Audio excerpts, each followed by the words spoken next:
Welcome to all the students. A warm greeting from my side. Let's continue with our chapter Is Matter Around Us Pure? So in the first part of this particular chapter, I have discussed with you about the classification of matter there. Okay. Then in the classification of matter, we have seen that the matter can be classified into pure substances and the impure substances.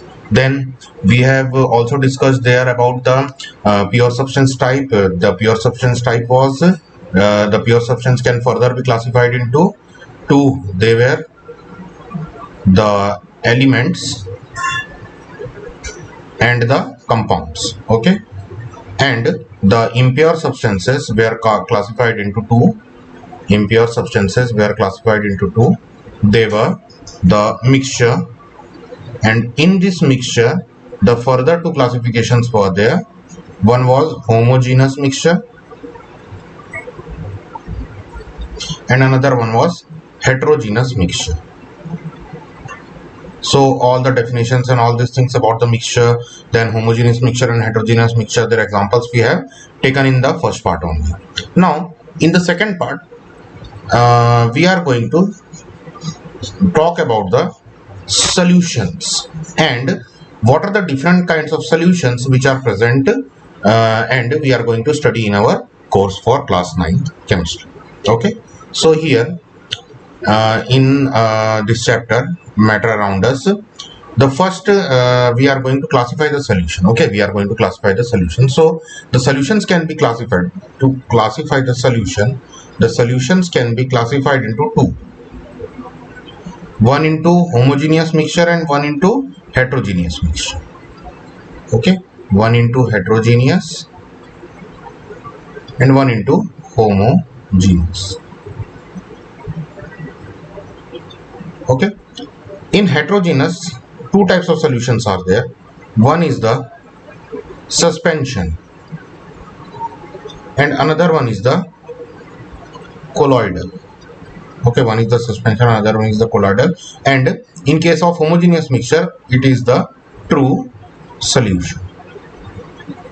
Okay, so these three types of solution we are going to study in our class 9 chapter, Is Matter Around Us Pure? Okay, so let's start and talk about these solutions. So first we are going to talk about the true solutions. Okay, we are going to talk about the true solutions. So what are the true solutions? The definition of true solution is that it is a homogeneous mixture. Okay, as I have told you before only that the homogeneous solutions, the homogeneous mixture of the type of homogeneous mixture is a true solution. Okay, solutions type. Then it is a homogeneous mixture of two or more materials. Here the components can be two or more than two here, with the particle size of less than 10 to the power minus 9 meter. Here the particle size of the components present in the solution or the homogeneous mixture of two or more substances here will be having the size lesser than 10 to the power minus 9 meter, or we can also term that particular unit as 1 nanometer. Okay, this unit can be termed as 1 nanometer also. 10 to the power minus 9 meter can also be termed as 1 nanometer. 1 nanometer, its symbol is written like this, small n and m, nanometer. Okay, so the particle size is lesser than, okay, lesser than the 10 to the power minus 9 meter for condition of true solution. Okay, so a solution to be true solution, then the particle size must be lesser than that of the 10 to the power minus 9 meters or 1 nanometer. Now here the best example for true solution is in our home only, the solution which is made by simple sugar with the water. Okay, if we are making a sugary syrup, sugar water, okay, then the solution of sugar water solution, it is a good example for your true solution, because there we cannot see the particles or the components of the solution by our naked eyes there. Okay, by your naked eyes we cannot see them. Okay, and also we cannot easily separate these two components of the mixture here. The mixture of water and sugar solution cannot be easily separated by any physical or mechanical method, okay, such as filtration. The filtration we do using the filters in our home, such as we filter the tea from the tea solution which is been prepared. Okay, so we use a filter there and we pass the tea from the filter. So after that the teas, the big particles of the teas remain upside the filter, and the left out tea gets into the container which we are going to serve the tea. Okay, so that process cannot be used to filter the solution of sugar water. Okay, next, what are some of the characteristics of a true solution? We are going to study what are some of the characteristics or the properties of a true solution. So first, a solution is a true solution is a homogeneous mixture. A true solution is a homogeneous mixture of two or more substances. It is a homogeneous mixture of two or more substances. Next, the particles of the solute in a solution, in a true solution, okay, the particles of a solute in a true solution cannot be easily distinguished by our naked eyes from the solvent. Okay, from the particles of the solvent we cannot easily distinguish by our naked eyes the particles of a true solutions of a solute. Okay, because they are smaller than 1 nanometer there, which is also known as 10 to the power minus 9 meter, which can also be termed as 10 to the power minus 9 meter. Okay, also a solution does not allow the beam of light to scatter here. A true solution will not allow the beam of light. If I am passing the beam of light through this true solution, then the light scattering will not be seen there. Okay, I will show you an example for this in the later part of this lecture. Okay, also a true solution is stable solution.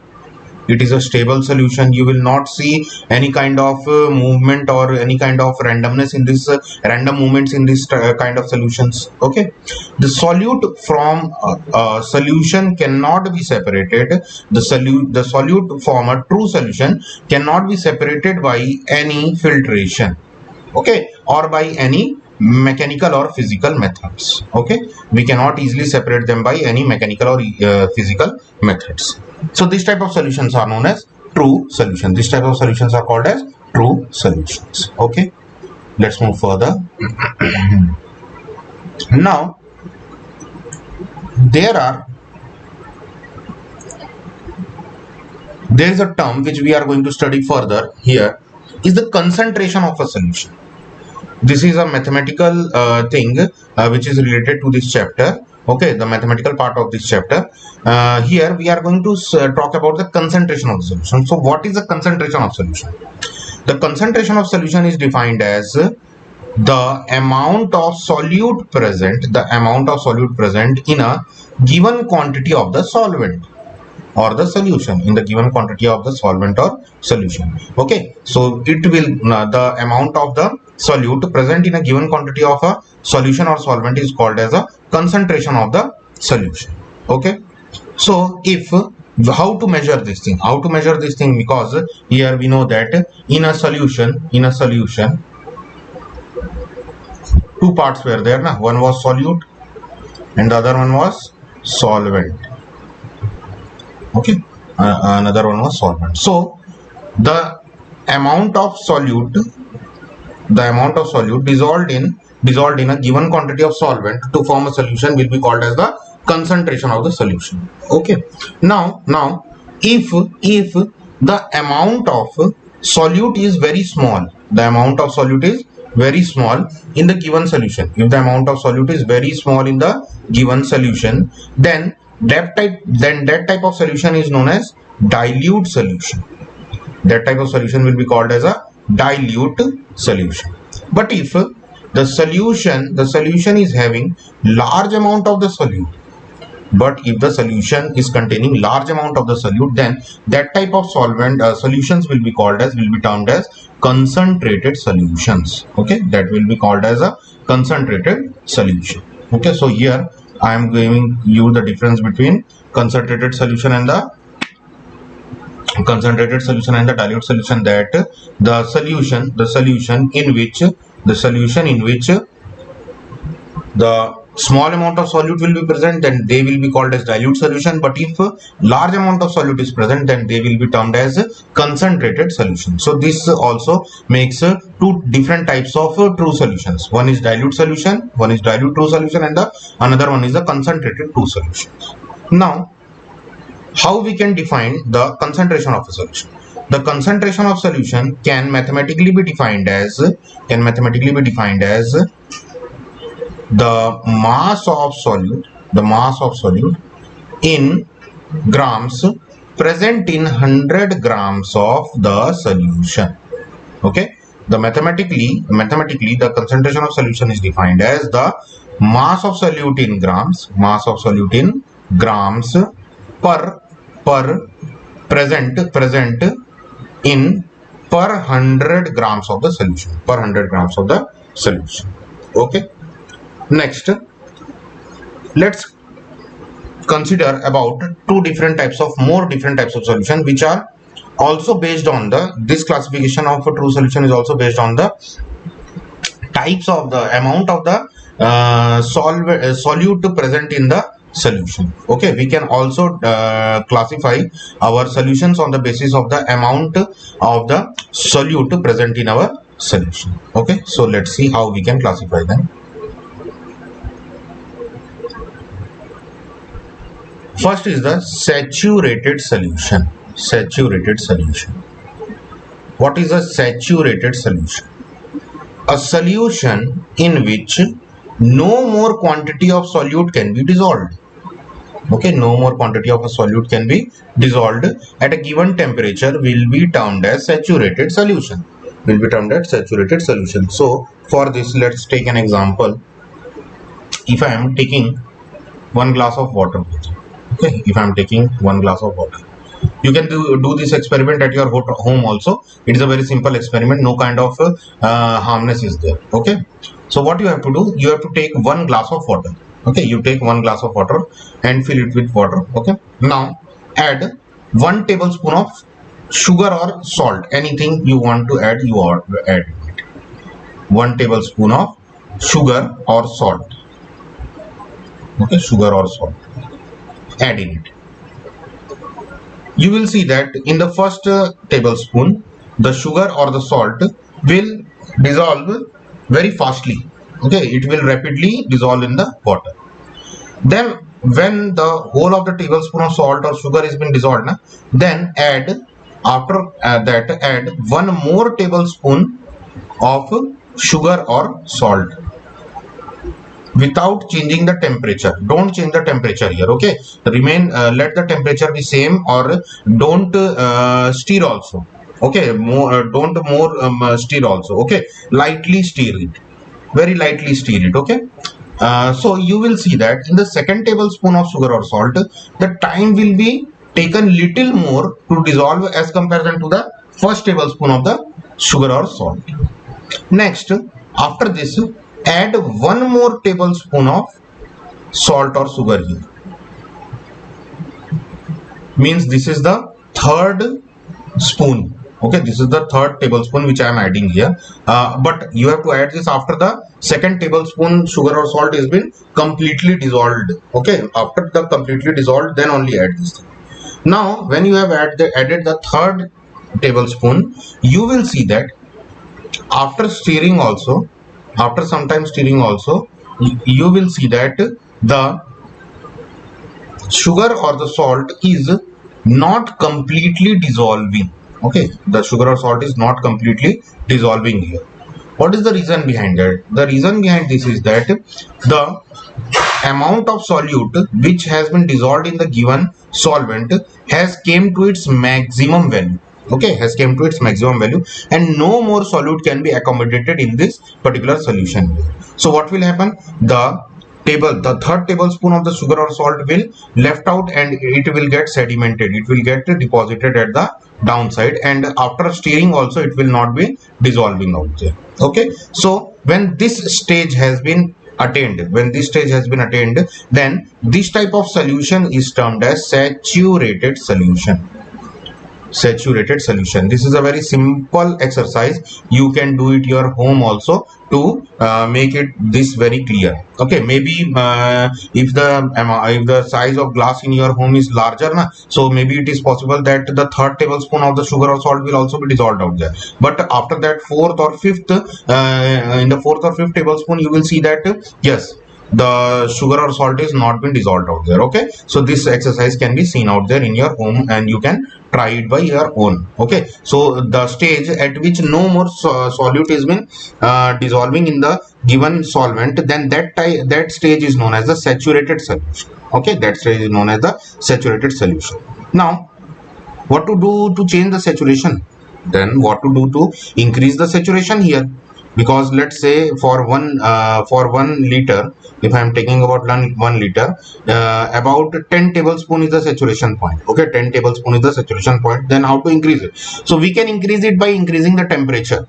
Okay, we can increase it by increasing the temperature, because on increasing the temperature what will happen, the molecules which are present here, they will the particles which are present here, they will get heated up and they will form more space between them, due to which the saturation point or the saturated solution will convert back to the unsaturated solution here. Okay, next is the unsaturated solution. Unsaturated solution, a solution in which more quantity of solute can be dissolved, just opposite to the saturated solution. Okay, a solution in which more quantity of solute can be dissolved at a given temperature is termed as unsaturated solution. Okay, is termed as unsaturated solution. It means that the condition when you have dissolved 1 tablespoon of sugar and salt, then you have added the second also, then you have added the third also, though. So this was the condition, first and second was the condition for your unsaturated solution. Okay, unsaturated solution. And as I have told you, if a saturated solution at a particular temperature is heated to a higher temperature, then it's becomes unsaturated. It means that its saturation point is being increased out there. Okay, so this was the definition of the saturated unsaturated solution, and also I have given you an exercise here you can which can be tried by you at your home. So please try this at your home. You will find it very narrative, and also the thing which I have explained here na, it will be very clear to you, because it is not that much hard. You can easily try it your home also. Okay, let's move further and see the next part here. So in the next part here we are going to see the mathematical formula for the concentration of solution. Okay, we are going to see here the mathematical formula for the concentration of the solution. So the concentration of the solution mathematically can be given as amount of solute divided by amount of the solution, or it can also be expressed as amount of solute divided by the amount of solvent. Okay, by this particular mathematical way we can express the concentration of a solution. There are two ways which are included in your course by which we can define the concentration of the solution. First is the mass by mass percentage of a solution. Okay, mass by mass percentage of a solution.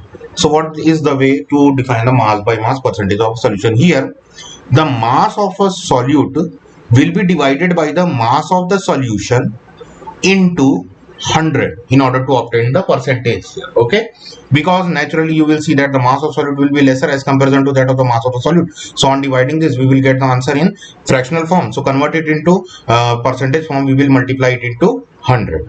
Okay, next is the mass by volume percentage of a solution. Okay, mass by volume percentage of a solution. So here we will divide the mass of the solute by the volume of the solution. Okay, here we will divide the mass of the solute by the volume of the solution, and we will multiply this with the 100. Okay, so the change here in both this formula is that in the first mass by mass, okay, this is also known as weight by weight ratio. Weight by weight ratio. In some of the good book you will be also seeing like this, weight by weight ratio, or mass by mass ratio, like this. Okay, and this is known as weight by volume ratio. Weight by volume ratio, it is symbolically denoted as like this: mass by volume or weight by volume ratio. Okay, so these are the formulas for your weight by mass by mass percentage, or for the mass by volume percentage. Let's see an example in order to clarify the types of question which can be asked from this topic. Okay, so I am taking an example from your NCERT book only. So here the question is saying that a solution contains 40 grams of the common salt. Okay, 40 grams of the common salt in 320 grams of water. In 320 grams of water. Calculate the concentration in terms by mass percentage of the solution. Okay, in the mass by mass percentage of the solution, we have to calculate this thing. So how to solve this question? So here first we have to find out what is given here. So first thing is given here, the common salt which is lesser in amount is been dissolved in the water which is larger in amount here. Okay, so as I have told you before also that in a solution the amount the particular substance which is having lesser amount is a solute, and the substance which is having more amount is a solvent there. So here water will be solvent and salt will be the solute here. Okay, salt will be the solute here. So if I am considering that for solute I am taking A, okay, and for solvent I am taking B. Okay, I am denoting solute by A and solvent by B. Then mass of solute is given as 40 grams. Okay, it is given as 40 grams, and the mass of solvent is given as 320 grams. Okay, now we have to find out the total mass of solution. Total mass of solution. So how we can find the total mass of solution? The total mass of solution will be equal to the mass of the solute plus mass of the solvent. Okay, mass of the solvent. So here it will be equal to 40 plus 320 which will be calculated as 360 grams. Okay, 360 grams. Now for the mass by mass percentage, what was the formula? The formula was mass of the solute divided by mass of the solution. Okay, mass of the solute divided by mass of the solution. So mass of solute divided by mass of solution. Okay, mass of solution. So here MA upon MA plus MB. So hence the value will be 40 upon 360. So hence M by M percentage here calculated to be, oh sorry, into 100 was also there. Sorry, into 100 into 100. Okay, into 100. Here also into 100. So the answer will be 100 divided by 9, because we can see here 0 gets cancelled out here.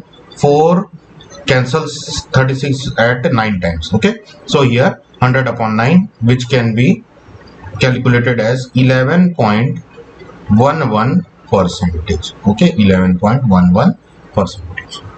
So hence this is the answer. This is the required answer. This will be the mass by mass percentage. Let's say I am changing this question and solving it for you for the volume one also. Okay, so let's say it is given that the volume of water here is 320 ml. Okay, the volume of water here is 320 ml. Okay, not 320. No, don't take it 320. Let's take it as 1 ml. 1 liter of water I am taking. Okay, so here as the mass of solute is given in grams, it is given in grams. So we cannot divide this gram directly by the liter. We have to change this gram either into kg or either this liter into milliliter. So we know that 1000 milliliters is equals to 1 liter. So we will convert the liter into milliliter, and then we will take out the mass by volume ratio here. So it will be is equals to 40 upon 1000. Okay, 40 upon 1000. So our answer will become 0. Here 110 will get cancelled out here. Okay, and 4 divided by 100 means 1 upon 25. So the answer will be 0.04. 0.04 percentage will be the answer. Okay, 0.04 percentage will be the answer here. So hence this can be the type of question which can be asked from this particular chapter for the mathematical numericals. Okay, let's move further and see the next topic of this particular chapter, that is the next two type of solutions, which are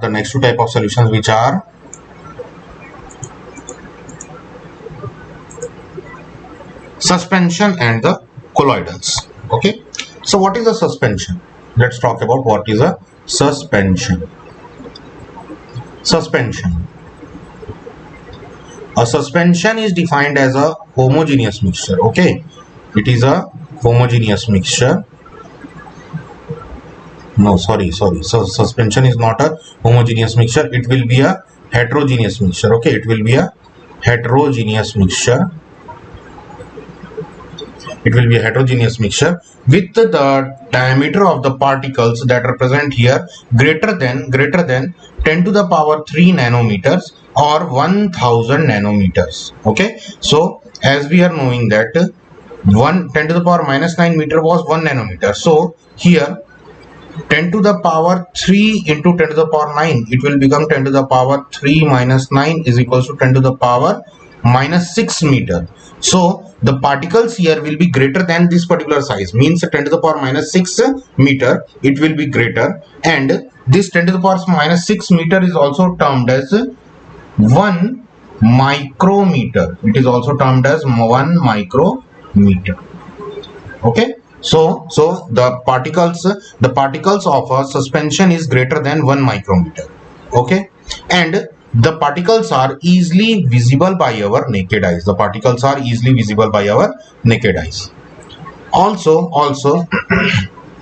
the particles can be seen, the particles of this particular suspensions can be easily seen by a optical microscope. Okay, they can be easily seen by a optical microscope. And a suspension is a heterogeneous mixture, as I have told you before also that it is a heterogeneous mixture, and the solid particles which are contained here, they can be easily separated after the sedimentation. Okay, after the sedimentation. What is the sedimentation? The sedimentation is the process of settling down of the solid particles when the suspension is being kept undisturbed for some time. Okay, when the suspension has been kept undisturbed for some time, then the solid particles will get deposited in the down of the solution, and then you can easily filter out the solvent and the suspended solid particles in the particular solution. Okay, now let's talk about the characteristics of the suspension. What are some of the characteristics of the suspension? First, they are heterogeneous mixture. As I have told you before only, they are heterogeneous mixture in which two or more substances are being mixed up together to form this suspension. Okay, next, particles of solute, the particles of the solutes here does not dissolve in the solvent. Okay, they are not dissolving here in the solvent, rather than they are suspended here. It means that they are randomly moving in the solvent. Okay, they are randomly moving throughout the solvent, and that random movement there is known as suspension. Okay, that the random movement is termed as suspended. Okay, the size of the particles of the solute in the suspension is large enough to be visible by our naked eyes, which is greater than 1000 nanometer. Okay, which is greater than 1000 nanometer. Suspension shows the Tyndall effect. Okay, they also shows the Tyndall effect as the particles are of very large size here. What is this Tyndall effect? We will discuss further. Next, when suspension is left for some time, when we left suspension for some time, then the particles settle down at the bottom, which is known as sedimentation. Okay, which is known as sedimentation. I have told you this before also.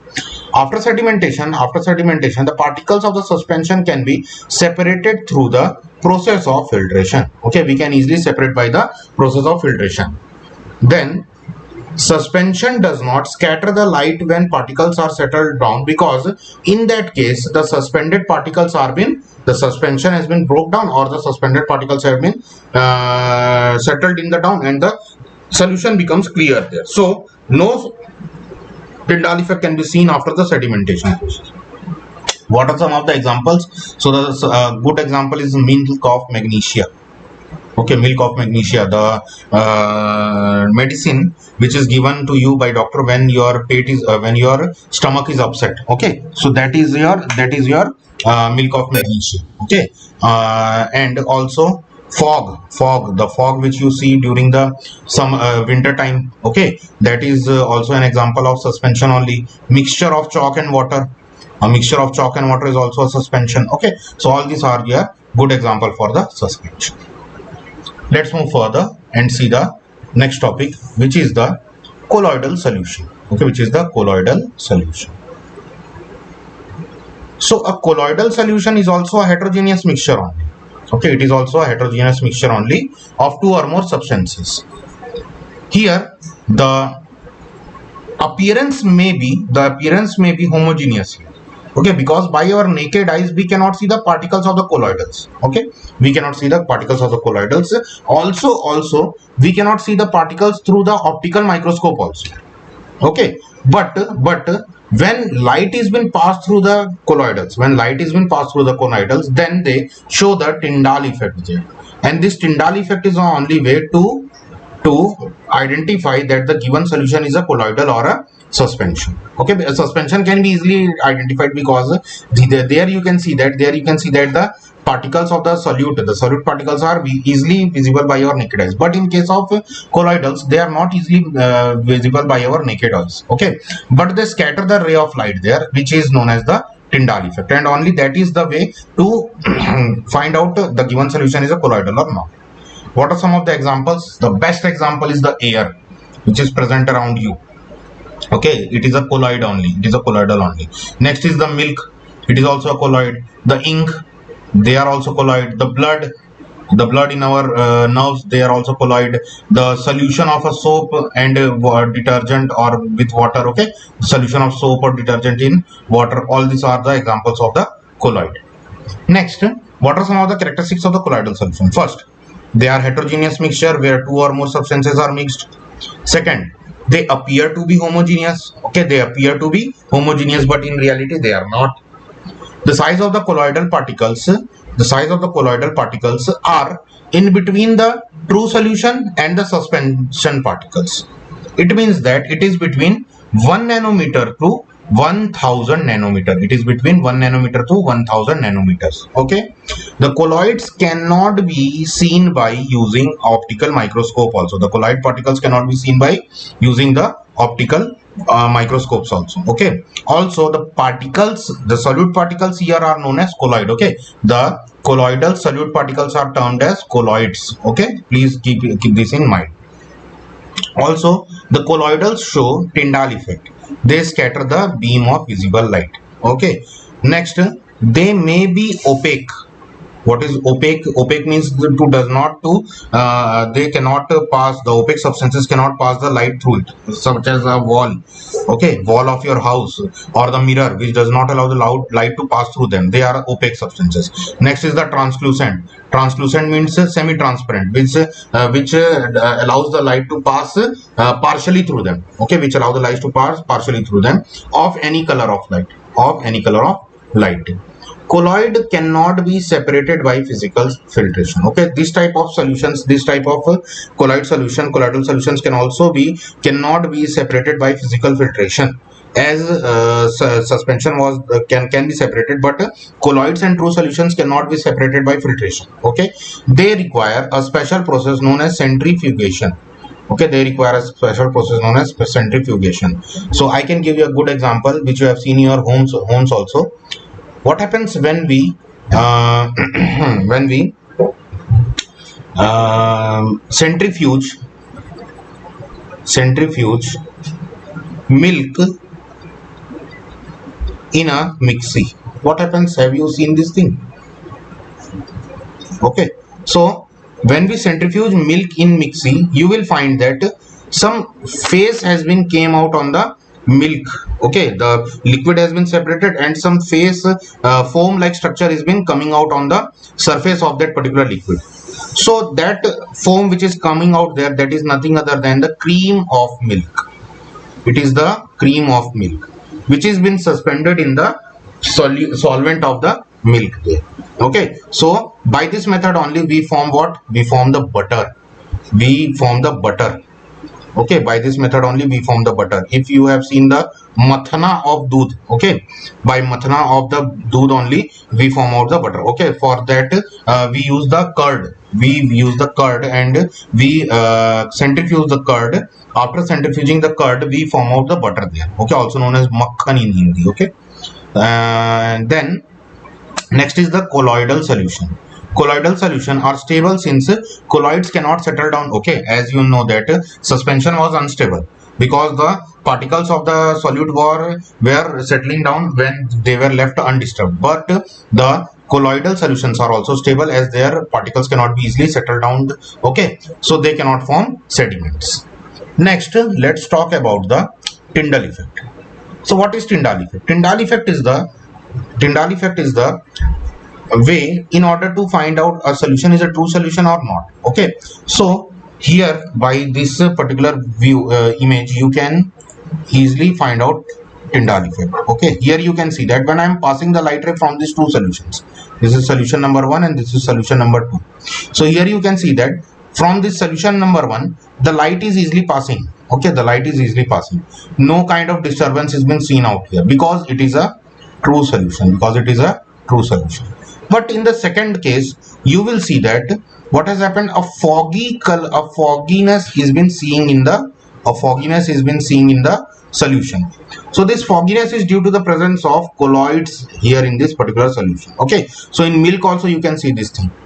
If you are having glass, clear glass in your home, you can keep it and at dark room, take out a dark room and try to pass the light of torch through it. So you will see that fogginess has been produced out there. The light is not passing through it readily. And take a solution of sugar and water and try to pass the light through it, so it will directly pass through it. No fogginess will be seen out there. Also, you know about Surajdan. Okay, the ventilators in your home. There will be ventilators in your home, and if from the ventilator the sunlight is coming out in your home, then you can see that the place from where the sunlight is entering, at that particular place you will see that the dust particles are seen there. But by our naked eyes we cannot see dust particles, but there when the light is passing through there, the dust particle is seen out there. So what is that? That is also a Tyndall effect. As I have told you that air is also a what? It is also a colloid only. So in the air, what happens? The dust particles are been suspended there. So on passing the light through it, that particular particles gets fogged out there, and they are easily seen there. Okay, so this is the Tyndall effect.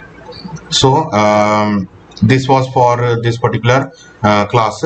We will continue the next part here for this particular chapter, that is the pure substances, in the next class. For today, I am closing the class here only. Thank you for watching this video, and be safe and be at your home. Thank you.